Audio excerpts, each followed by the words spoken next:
So there has been an anti-nuclear struggle that is going on almost at every place in the world, and in spite of that, government is trying to do various kinds of further exploration of these hazardous minerals and setting up various hazardous power plants as well as other chemical factories. How will you give the message to people?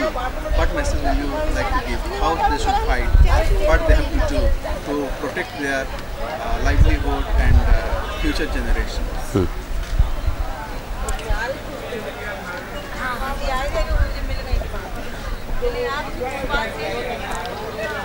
People all over the world have been fighting against nuclear power projects, uranium mines, nuclear waste dumps, and nuclear arms factories. Here in India, several groups have been fighting against these evils. One such group is ours, People's Movement Against Nuclear Energy.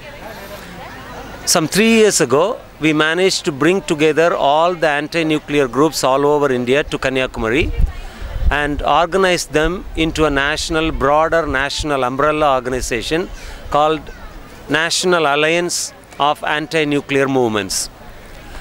In that movement, there are also groups from Meghalaya and Andhra Pradesh who are opposing uranium mines in Nalgonda district and of Andhra Pradesh and also in Meghalaya.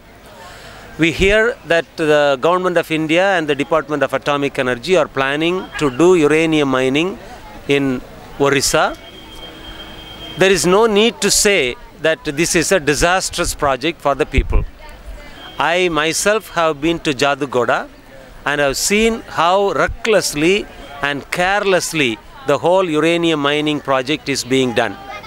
According to the rules, the trucks should be covered when they transport the ore from the mines to the mills. The trucks should be covered, but I did not see any truck that was covered on the way. I saw the ore spilling from the trucks onto the main road, and I saw children playing with that dangerous material. From the mills, the waste was taken to the tailing ponds, and the tailing ponds are wide open, which are leaking, and there are human habitations by the side of the tailing ponds with disastrous impact on their communities. I myself saw children with physical deformities, women with health problems, men, and the whole community is being destroyed so slowly and systematically. So please do not allow this to happen to the people of Orissa. We need electricity, we need development for our country. We are not saying that we don't need any of these things. But the development and electricity at what cost? And at whose cost? Just to produce electricity and to illuminate the half-naked women's pictures in the national airports. We cannot kill our Adivasis, our Dalits, our workers, our women and children. That is why we say our people are also important. They also matter in the scheme of things. So when we say no to uranium mines, we do not say no to development. Uranium mines are an important and dangerous aspect of this nuclear fuel cycle. We do not want that source of energy. We are a country with sunlight on all 365 days of the year, so we can produce enough electricity from solar power, from wind power, and our country has 7,500 kilometer long coastline, so we can produce electricity from the tidal waves. So we do not need this dangerous technology. The corrupt political parties in India are promoting this because they are gaining a considerable profit from all this. They get commissions from United States, Russia, France and their nuclear corporations. Just for them to make money, we cannot kill our future. So people should come together and stand united. We have been doing the same here in the southern tip of India, and a couple of things we are still learning, and those lessons are being united and not giving in to the fissures such as caste, religion, political affiliation and all of that. We stand united as one people, and we are also engaged in a non-violent struggle. By using violence, we cannot defeat this super violent state. The state that we have in India and in other parts of the world are so violent that we cannot speak their language and win this war. So let us be united, let us be non-violent, and as Swami Vivekananda said, we need 3 P's: purity, patience and perseverance. Purity in our aims and objectives and our means. Let us not take money from any foreign country or foreign source. Let us not engage in any kind of evil things. Let us be pure. And let us be patient. Things take time. We cannot start a struggle and accomplish our result overnight or over a week or month. We have to be patient. And above all, as Swami Vivekananda said, let us be perseverant. We have to persist with this. We have no 5-year terms. Political parties do. Their government is valid only for 5 years. But our people have no such limited period. We are going to be here not for the next 5 generations, but 500 generations. So we have to persevere, keep persisting with our struggle, and there is no other result except success if we persist with our noble struggle. We from the southern tip of India would like to congratulate you and send our kind wishes to you, and hopefully one day we will come to see you or you will come to see us, and we will build a new India that gives justice not only to the multi-millionaires but also to the ordinary people of India. Thank you. One more question. The government is trying to load the nuclear plant over here. It is trying to start up very soon in January. There is some scheduled date. What are you going to do, and what are you going to do? We are determined to continue to persist with this struggle.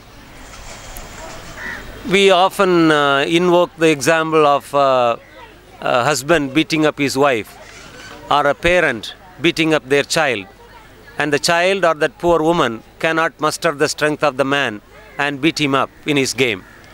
They only try to point out his injustice, and they invoke to his good sense. Similarly, when the masculine, inhuman state tries to beat us down and start this project, we do the same thing. We appeal to the good conscience, to the good sense. We speak the language of morality. We point out the sense of truth and justice in our struggle, and we will continue to do that. Even if they open the nuclear power plant in Kudangulam, the world is not going to end. India is not going to collapse. India will still live, and the world will still live on.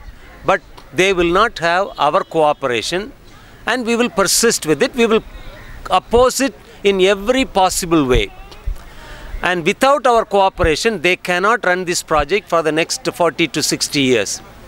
If they fire at us, they are making more dangerous enemies for them.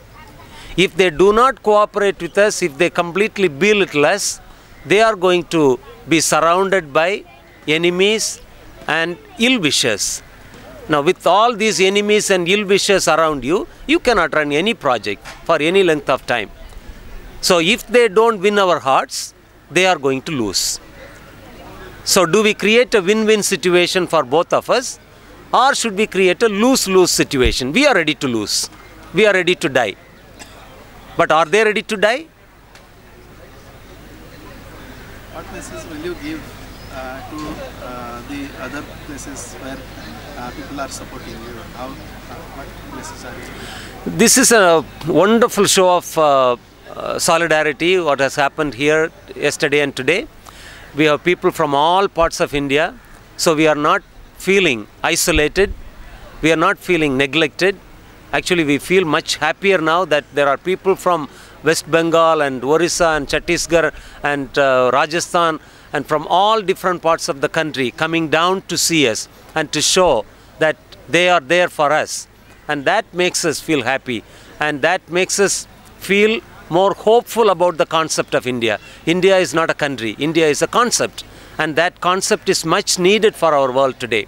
India cannot afford to be another Yugoslavia, because world does not need Yugoslavia, world needs India. So in these circumstances, we really feel reassured that Tamil people are not alone. We are part of this larger unit called India, and we thank all those groups and people who have come down here to show their solidarity, and we feel reassured, we feel happy. We will continue with our struggle, and after all, our struggle is not just against the Kodangulam nuclear power plant. Our struggle is against any power plant anywhere in India. This is a struggle for nuclear free India, not nuclear free Kodangulam. So we are happy, we are thankful. Thank you.